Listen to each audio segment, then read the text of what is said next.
at Nigeria's pharmaceutical sector, a rapidly growing industry with vast potential. Nigeria's pharmaceutical market is booming with an estimated value of $1.84 billion expected by 2025. Despite this growth, the sector still relies heavily on imports. However, local manufacturing efforts are on the rise, and government policies aim to reduce dependence on foreign products through its policy on active pharmaceutical ingredients (API) production capacity. This move is expected to enhance the country's self-sufficiency in drug manufacturing and potentially position it as a key player in the region's pharmaceutical landscape.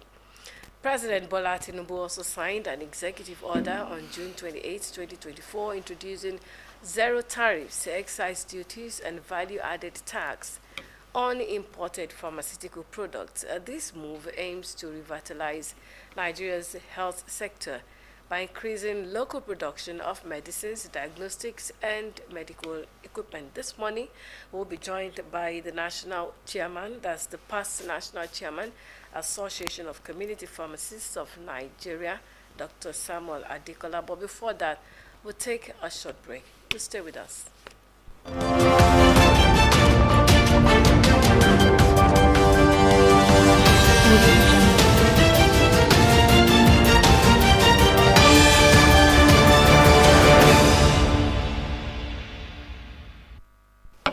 Thank you for rejoining us. Before moving on to the interview segment, a look at some headlines. Last week marked a significant milestone, 2 years since President Tinubu took office. During this period, Nigeria's economy and markets have shown mixed results in terms of growth and stability.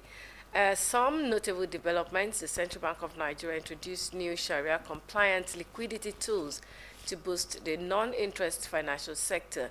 And these tools include the CBN Non-Interest Financial Institutions Master Repurchase Agreement, CBN Non-Interest Asset-Backed Securities, and CBN Non-Interest Note. Also, during this period, President Tinubu signed an executive order capping all sector tax credits at 20% of annual tax liability. This move aims to enhance cost efficiency and attract upstream investment. Also, the Nigeria East Southern Africa Air Cargo Corridor was launched during this period under the African Continental Free Trade Area, AFCFTA. And while this initiative may reduce logistics costs by at least 50%, concerns about export value persist. Now, taking a look at market performance, the Naira slightly weakened due to tighter liquidity. We saw mixed trends were observed, with OMO yields declining and TB yields and the money market rates remaining stable. The NGX ASI reached a record high of 111,902.61 points midweek, driven by gains in fundamentally sound stocks. And looking ahead, the markets are expected to maintain current trends, with investors focusing on PMI and trade data releases. And the Director General of the Manufacturers Association of Nigeria, MAN, Segun Ajayi Kadir, has highlighted that the manufacturing sector's potential to drive economic growth remains largely untapped due to various macroeconomic challenges.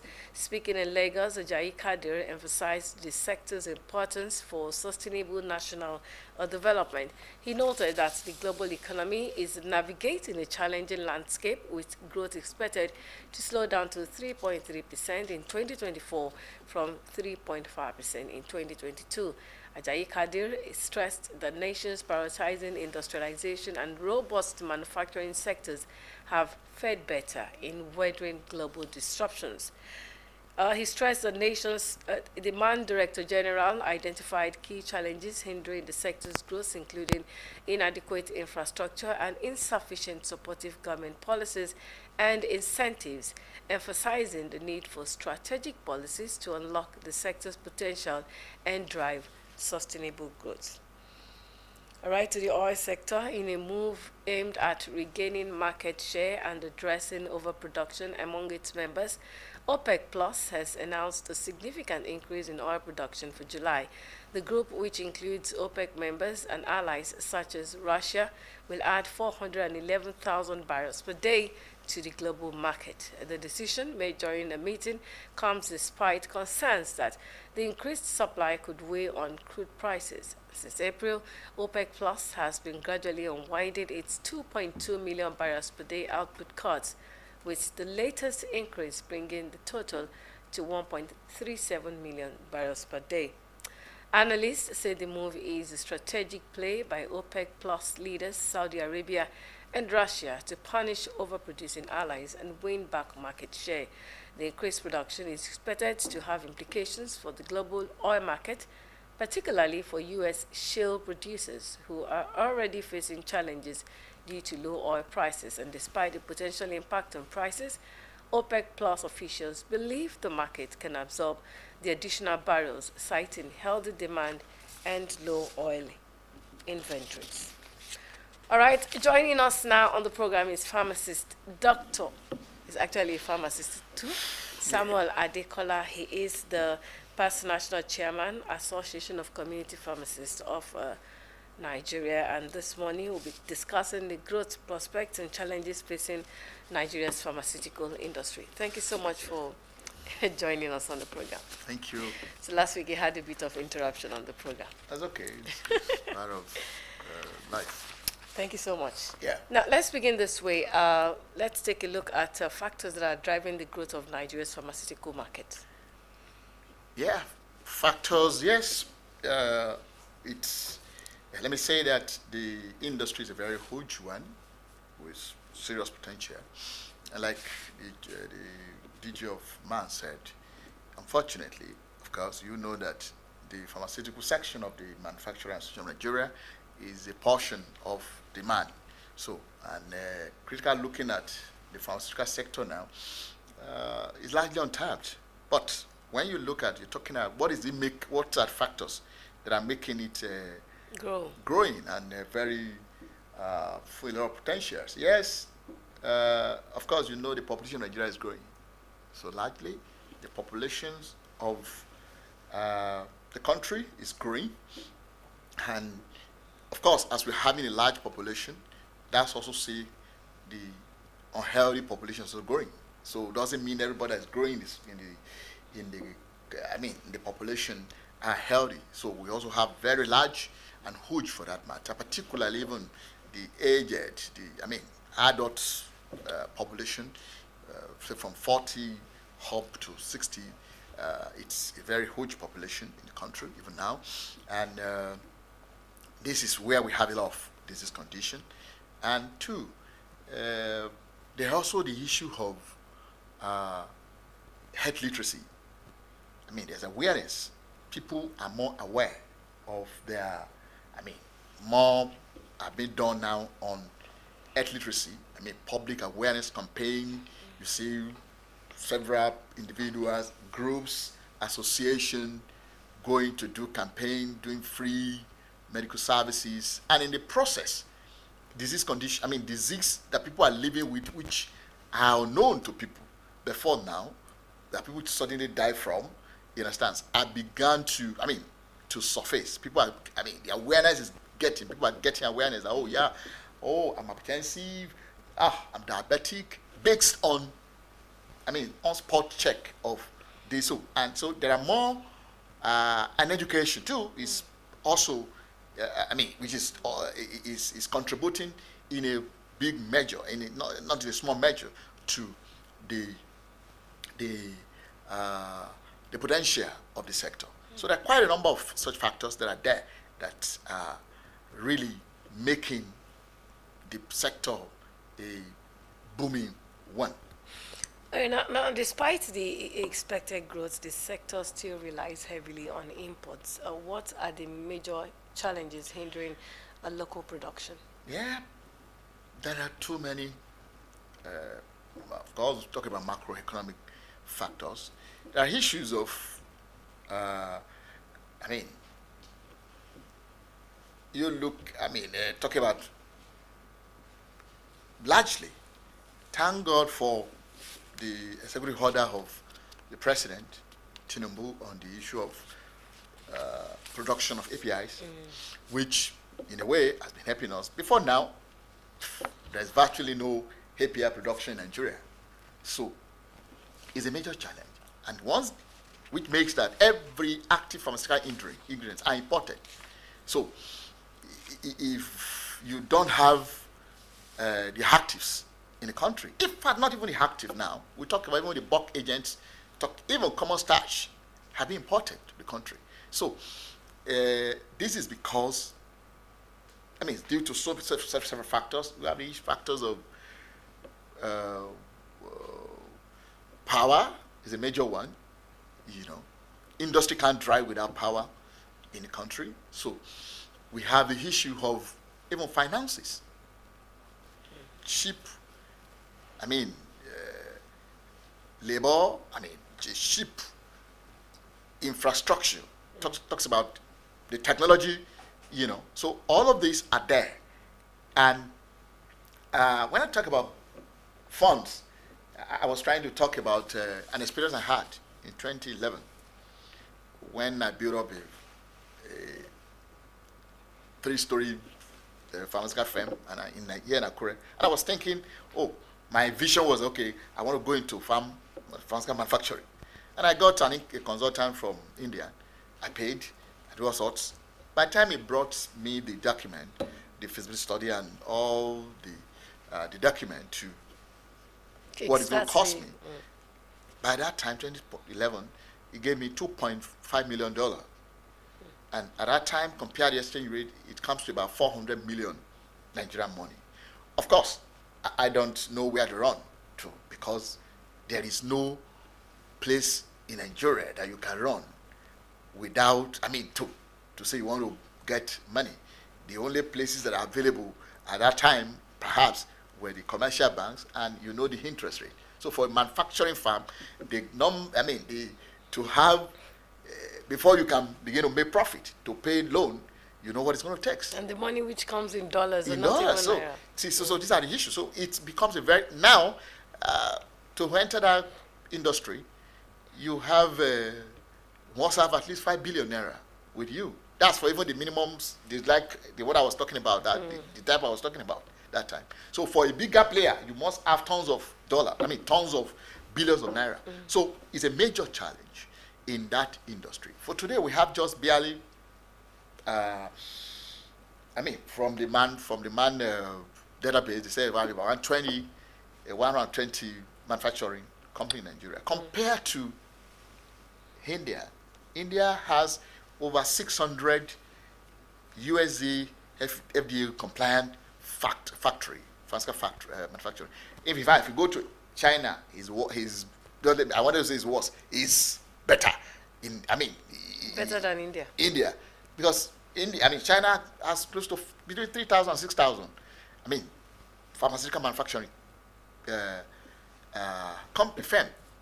So compared to ours, that we have, even those that are active are less than 100, maybe barely 90 of them. And when you look at key players, they are not perhaps not up to 10. That people who you see that are actually making production and acting so much to the economy. So it's a major challenge. So that's why it's so entering there. The point of entry requirement is so high in terms of fund, and you also talk about NAFDAC is doing a great job too, because even now, before now, people can try to concord something. Try to set up some things. But now, before you can start and be regarded as a local manufacturer of pharmaceutical product, NAFDAC would have drained you. You would have been drilled as such to a point that, you are ready for it. So we must also give credit to NAFDAC in that way, because they are also trying to help us to standardize the quality of product that comes into our pharmaceutical manufacturing in Nigeria. We have less than 30%. We are doing less than 30. We have 30% local manufacturing of our needs. So it's a huge industry, unfortunately. And so you talked about President Tinubu signing an executive order, and this executive order introduces zero tariffs, introduces excise duties, and the value-added tax on imported pharmaceutical products. Now, the policy aims to increase local production of medicines, diagnostics, and medical equipment. How effective have they been? Have we seen a boost in local manufacturing of healthcare? Um, Yeah, yes, why not? We've seen a little, I must say, but policy is something that also take time to mature. Aha. So, I think barely about 2 months ago, or less than 2 months ago, was when we saw that document that now were handed over to officially, that came out to the manufacturers to say, oh, you can enjoy this, you can enjoy that. You understand? So it's not something that has really, yes, it was signed to 2024. I mean, 2024. 2024. Yeah, but we have not. Is not yet. not really taking It's not really taken off seriously. You understand? But we must give that credit to the president and to his government for his readiness and his, But I must also say that why that order has been signed, there is a need to do more. Deliberate, you understand? Deliberate making fund available to that sector is an issue. You have population. You have I mean, from the words of the DG of man, you see, is what the sector could contribute to the GDP of the country is huge. But unfortunately, we have not been unable to tap into the potentials of these industries. And I think if we will plead and appeal to President Bola Ahmed Tinubu, to be deliberate about it, about this sector, so that we don't just pay lip services to it. It's like I release so much money to construct Coastal Road. Coastal Road, yes, we have some goods, but if such funds also has been plunged into the pharmaceutical manufacturing in Nigeria, I tell you, in a short while, the rate at which the rate of return, at which return comes, will certainly be more than what you have on the Coastal Road. I'm sorry, you know that we appreciate that, but I'm saying that as he was very bold, very audacious in giving, sign up that project, and he's doing it. Let him also come to take advantage of the potential that is so much, locked in this sector, because people will continue to use drug.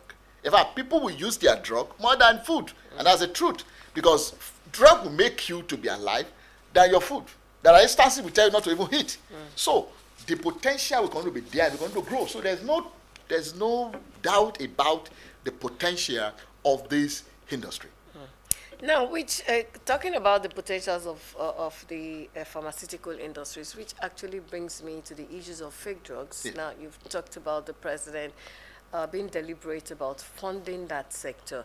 Now, we know that fake drugs are a concerning problem in Nigeria, which has posed serious health risks. Yeah. We have seen now the problem: up to 70% of drugs distributed in Nigeria are reportedly substandard. That is not, according to me, the statistics, or counterfeit.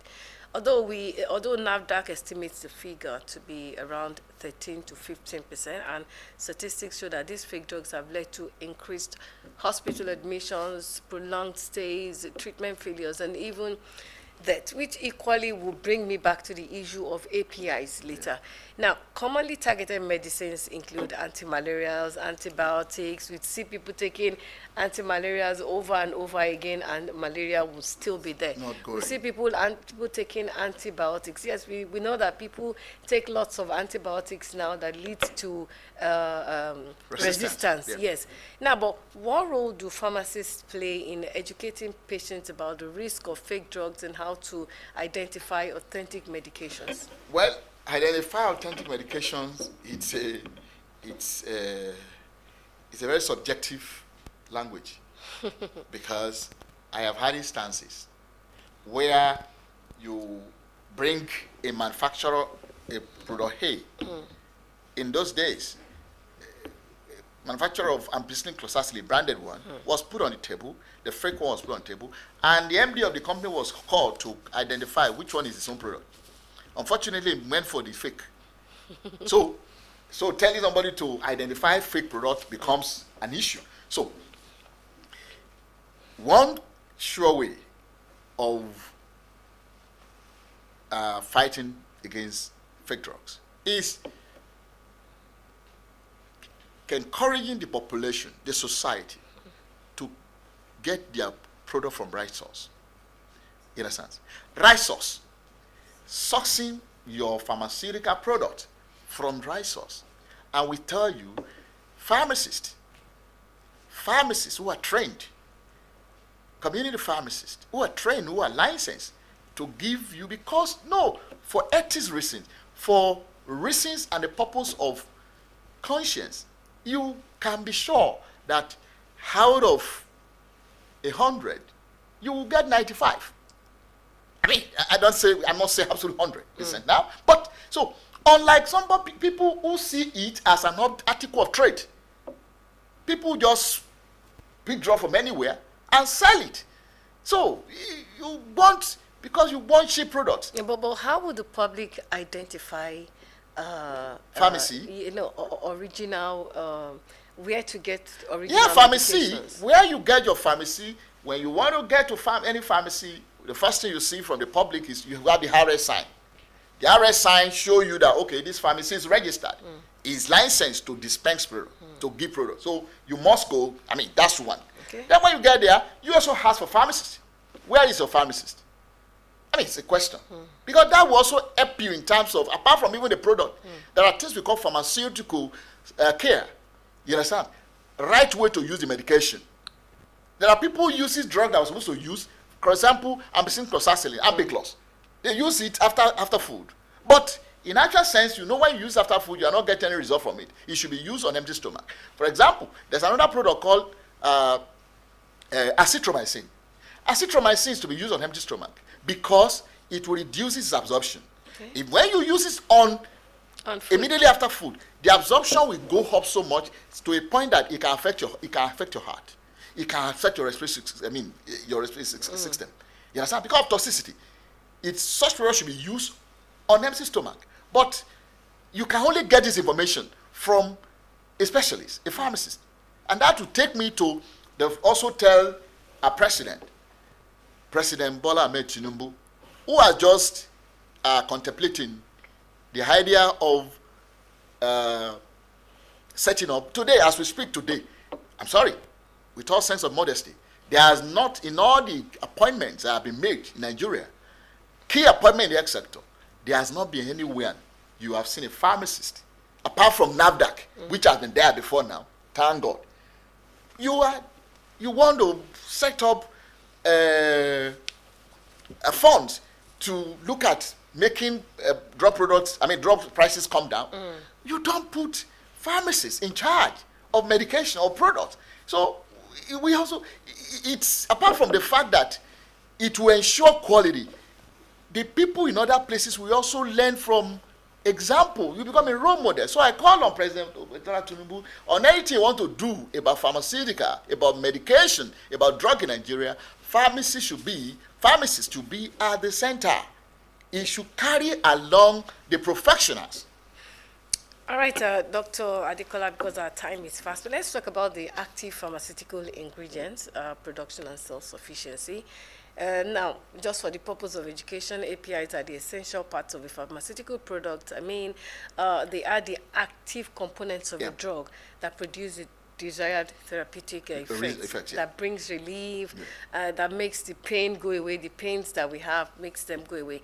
Now, let's look at the current state of API production in Nigeria. We know that MZO is at the forefront of that. But when we're talking about the issue of fake drugs, like I said the other time, can APIs resolve the problem of fake drugs, given that most of our pharmaceutical medicines are imported? Yes, it can in a very significant way. API production, because that's what people are running. I mean, that's what they go to India or go to China to say, please, instead of 500 milligram of paracetamol, make it 350. Because you save 150, make it 200. You understand? Which makes the product substantial. So if you substandard, if you have APIs production in Nigeria, you understand? It will easily making quality product will become easy, because that's the critical thing, the most critical thing there. You understand? And we've been talking about this for a long time. We talked about the petrochemical development. I mean, the petrochemical factory development in Nigeria. Just moving to third level of producing the benzene ring, the benzene component. So, which we also go a long way in making APIs very, very much available in the country. So, which means we are going to be seeing essential healthcare products and cost reduction. Yes. Yes, I mean, the cost will go down. I'm sorry to say this, but I must put it on record that about 2 years ago, when the issue of products, when the issue of cost of pharmaceutical products began to skyrocket, for almost 6-8 months, Hemsol Pharmaceuticals, I'm sorry, I must mention it, because I'm a key player there. Hemsol Pharmaceutical products were, consistently unincreased up to the time order they had got finished. So Hemsol was probably particularly in the malaria management. It becomes, when you look at their price compared to other prices that are important, you see the gap very large. So in a nutshell, local manufacturing of product will significantly reduce the cost of pharmaceutical products in Nigeria. Thank you so much, Dr. Samuel Adekola, for joining us on Business Today. Today we'll be taking a look at the future of pharmaceutical manufacturing in Nigeria, and our guest has been Dr. Samuel Adekola, and that's the much we can take on the program this morning, Business Today. My name is Odunayo Soya. Join us on Wednesday for another edition of the program. Good morning.